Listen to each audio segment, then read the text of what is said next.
So, Yakistan acts just like Mother Russia, just saying. It's like, in Soviet Russia, we eat snow. Yeah, except for vodka, they have a bunch of snow and they go all Limp Bizkit and break stuff. So it sounds a little better than in Russia and Limp Bizkit at the same time, which is they're the official members of the Limp Bizkit fan club.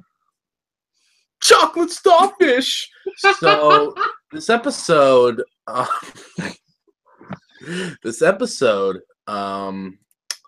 is an interesting one, and it's interesting because several things were simultaneously achieved.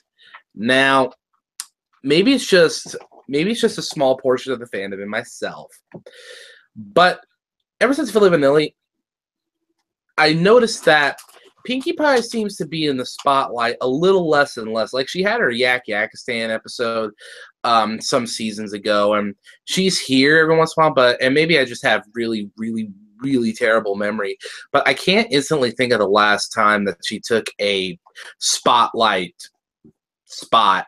Honestly, Andrea Libman in general hasn't really gotten a good amount of episodes. I mean, we haven't had really like a ton of Fluttershy episodes either. I mean, like, they've been around, you understand, but yeah, like, they've been around the block a few times, but it hasn't been like, hey, it's not like Steve Rogers in Winter Soldier, on your left, on your left, on your left, on your left.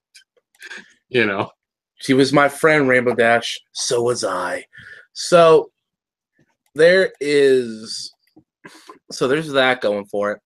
And I noticed this because I'm watching the episode. And through the whole episode, Pinkie Pie's killing it for me. She's I like the way they were writing her. She was a good amount of adorable, and facial expressions seem to evolve more and more and more with the passing of each season and for the show, and they work perfectly with Pinkie Pie's ever-changing isms and mannerisms and whatnot. And I can only imagine what kind of taxing BS that. Excuse me, must be for an animator. And I'm liking this. It's nice to see Prince Rutherford and the yak attacks, yak, yakety yak, smack back. Everybody, yak. Correct that yak. And it was nice to see them all. That's why the yak crossed the road to open a cold one with the boys. I saw a meme today. It was like, 1 yard has milkshakes, 1 yard has cold ones. Which one do the boys go to? Oh my gosh, that makes too much sense. That was the greatest. The last 10 years were the last 10 years of the human experience were leading to that one meme, John. You were having to really. Here's how to deconstruct that meme. Which brands are they? Oh my God, which brand? Yeah, are they vanilla milkshakes? Are they chocolate milkshakes? Is it Ovaltine or is it Miller Lite or is it Bud Light? Because if it's Bud Light, you can stick them right where the sun don't shine. You understand me? Yep. Same with Pabst Blue Ribbon. God, that beer is disgusting. So, considering everything that this episode had, you had the Yaks coming back, you had Pinkie Pie, you had Limp Bizkit. It's really weird to say that all those things involved. Episode was just kind of, for me personally, episode was kind of boring. Yeah, outside of Pinkie, it was definitely kind of It was mediocre. It was an episode. It was an episode. It was an episode that just felt like another episode. It made sense to send Pinkie Pie back to the Yaks because, her Yak episode some seasons ago was at that time one of her only starring roles in a while. And people I will say the ending line of the episode was like, seriously, this helmet is really heavy. And now, I don't claim to be an expert on Pinkie Pie, but she is number 2 on my fave pony list.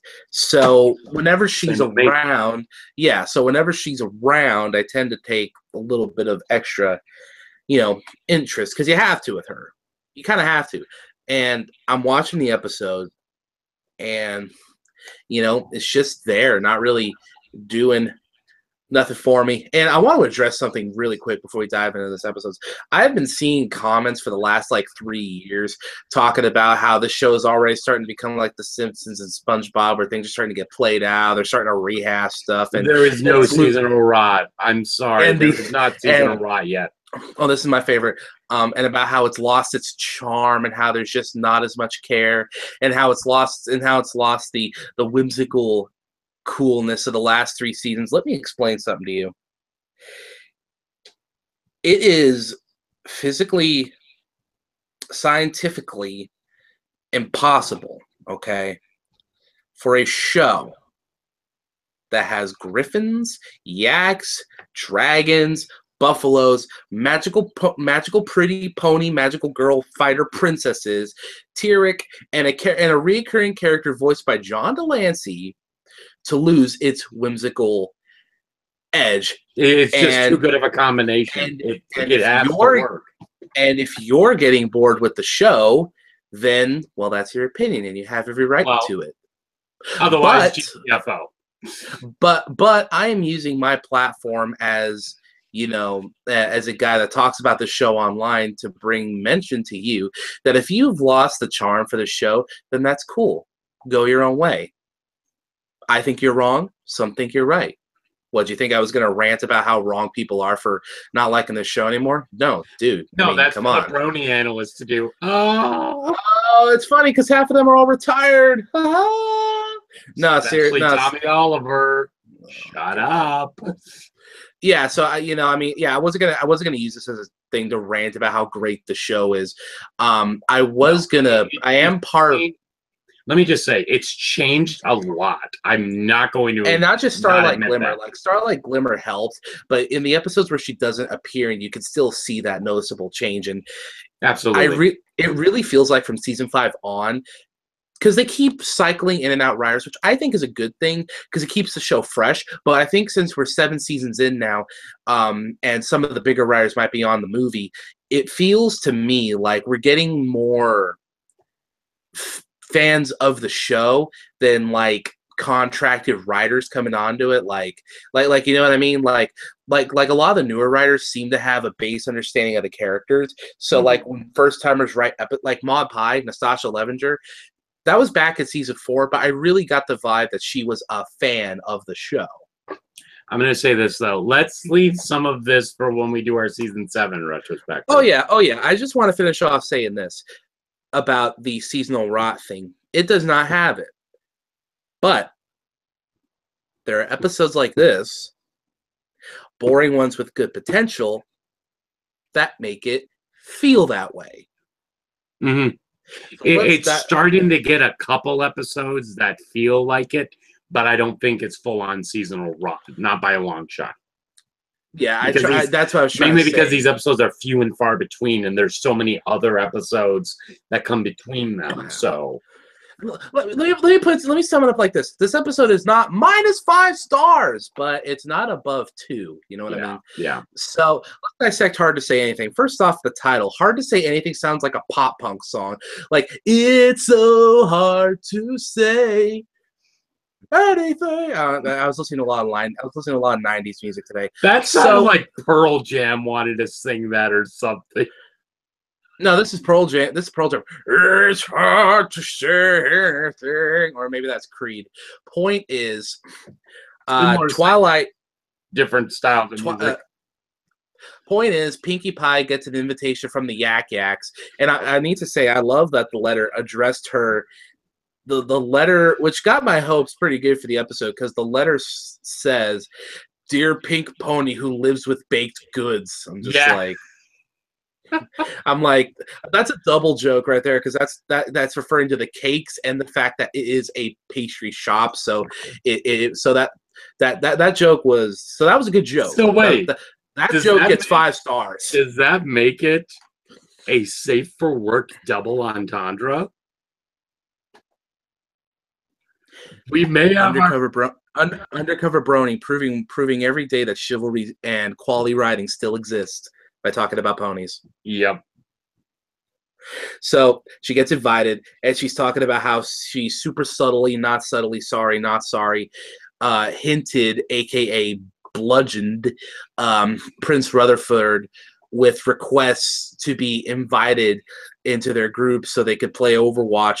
And Yakford's like, sorry, man, we got a 6-stack, and plus, we want to go into comp.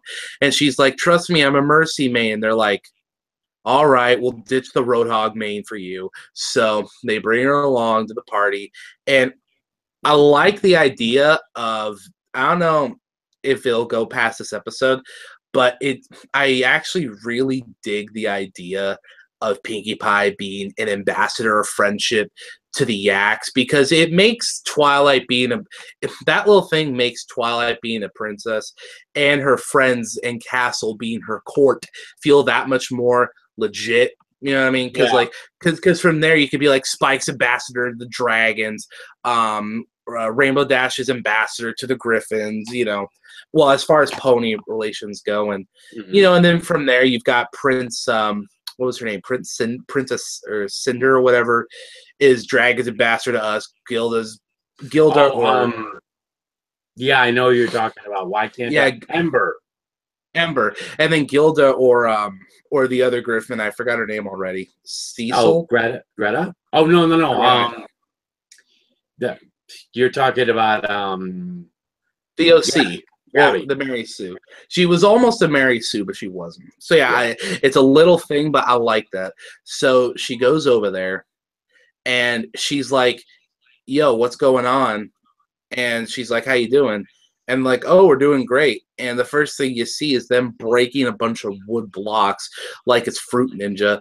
And she's like, "Yo, are you guys okay? You look upset." And they're like, "No, dude. Breaking stuff is part of our thing, and it relieves stress." So they turn on some corn and then start, and then they start breaking stuff to Jonathan Davis's metal scat rapping. And then they take them to the various huts, world building for the acts a little bit, or at least depthening their culture. Sleep huts. You've got what was the other hut after that? Oh, you had a music hut. Yeah, and had an eating hut. Yeah, sleeping hut. And they're basically American Indians. Let's just say that. Which is really weird because the show already had American Indians. They just refused to come back to them for some reason. Yep. So things are going good. They start breaking stuff again, and then they're like, oh shit, an avalanche, and then oh shit, an avalanche, and then they're buried under snow. Halfway into this episode, time was flying by because I was really digging it. And then as soon as the snow fall, funnily enough, this episode just grinds to a halt for me. I felt the exact same way. Tell me what you think about it. I was smiling up until that point. And the Yaks are being stubborn. Pinkie is trying everything she can to try and help them. And he means everything. Like Pinkie is like trying to get the help. She's making like logical sense, by the way. Like actually thought out logical. Yep. And let me just say, with something like this, it brings back horrid memories of helping mental health. Just saying. That's right. I always forgot you used to do that. I remember hearing people that they'll want to, they'll be depressed or something like that, and you'll do everything you can possibly think of, and it's still no. They're kind of like Consuelo, I guess. It's like, get out, doggy. Can you put Brian on the phone? He owes me some money. No. No, make sure Brian no here, dude. I have an aunt that talks just like that. It's freaking creepy. So basically, no, her name's Rosa. Okay, so no. So yeah, just say, oh hey, I Consuelo. Oh my God, she'll. I said Mexican, right? She'll slap me. So basically, Pinkie Pie's trying to help them, and the acts are being all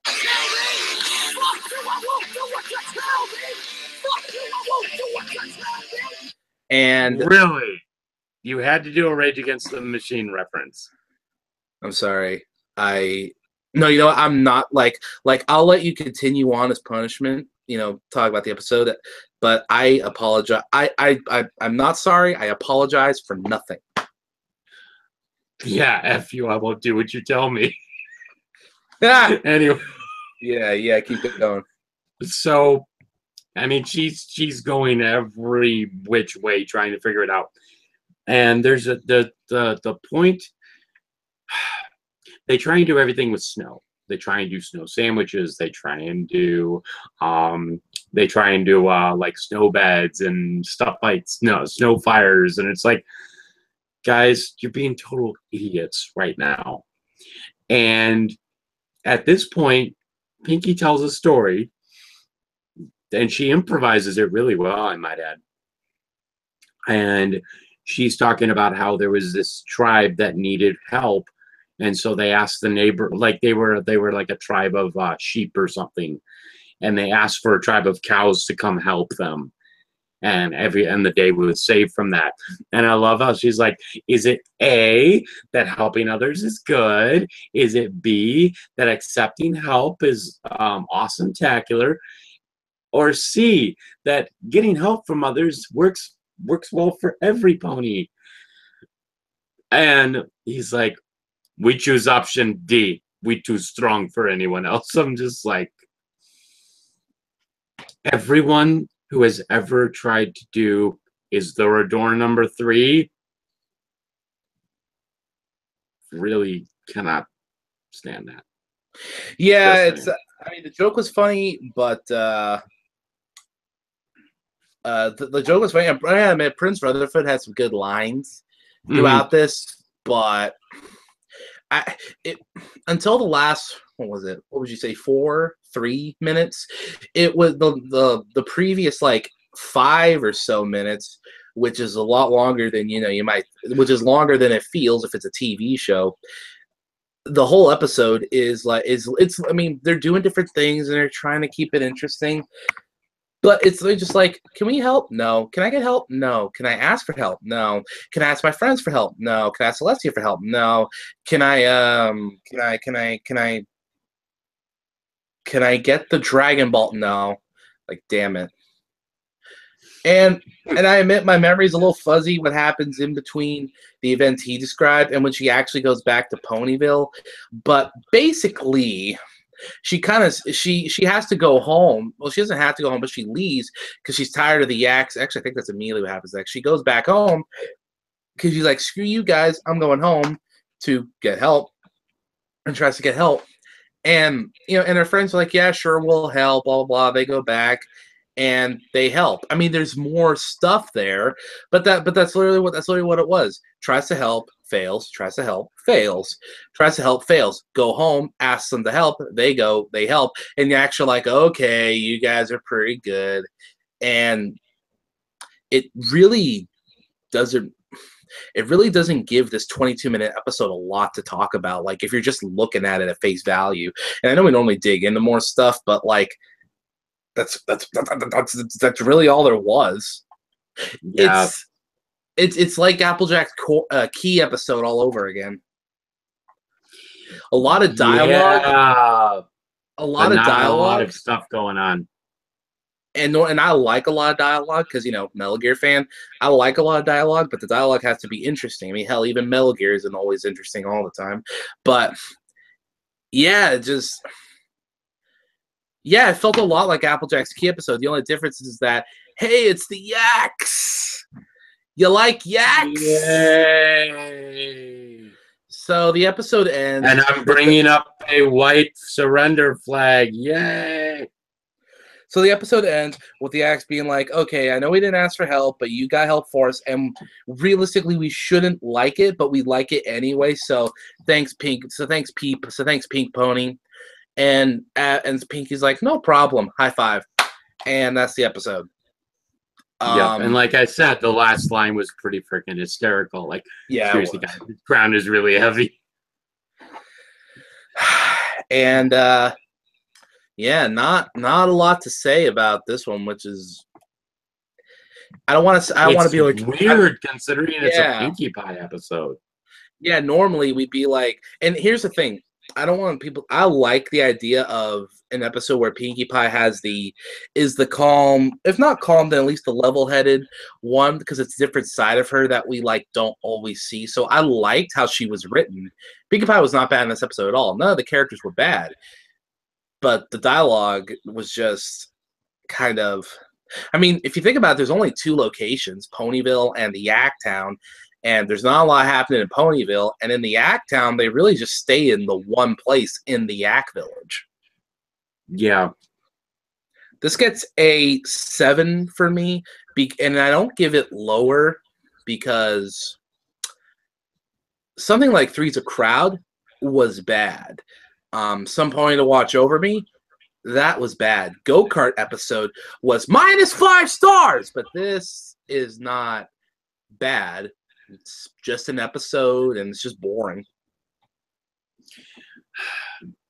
I give this a 6.8 because, again, Pinkie Pie did have some great lines and great stuff in this episode, but it wasn't enough to drag it up from the muck that was part of this episode. And I'm going to say this. When it comes to something along the lines of, like, let's say with Philly Nilly, where Pinkie Pie had some bad aspects, but it didn't drag the whole episode down. It's kind of the opposite effect here. Her presence didn't bring the episode up any more than it brought the episode down. You know what I mean? Yeah, I get you. That makes sense.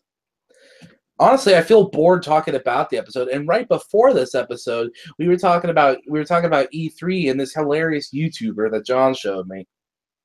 Yeah. By the way, check out the Totally Legit recap. Oh my god, it's one of the greatest. One of the greatest things. That's not Nightmare Moon. That's my younger sister's old MySpace account. Oh my gosh, it's so good.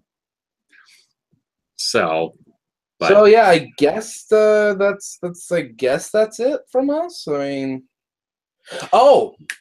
we have one more episode, I think, before the break. Let's talk about the totally legit, thought out plans that we made. What we're gonna do during the break, which is next week. After next week. Well, I think what we're going to do for this break is we're going to continue with like the season 1 episodes and kind of get a little bit more through there. Unfortunately, we haven't been able to meet more than once a week, so it's kind of been difficult to do that. So we're going to try and do season 1 episodes through that. So. Sorry, I just saw a meme. Grab her waist, pull her close, lift her up, power bomb. Yeah. Yep, I've seen that too. There's one where it's evolution, and it's like, you know, fish to fish with legs to ape to man, and then RKO out of nowhere. So good. And there's Randy Orton slithering like the snake he is. RKO. Yep. So yeah, I guess that's it from me, John, and me, Snakeskin. And we will talk to you guys later. Peace out, Dragon. Just Follow the Treason on Facebook. Look it up. I do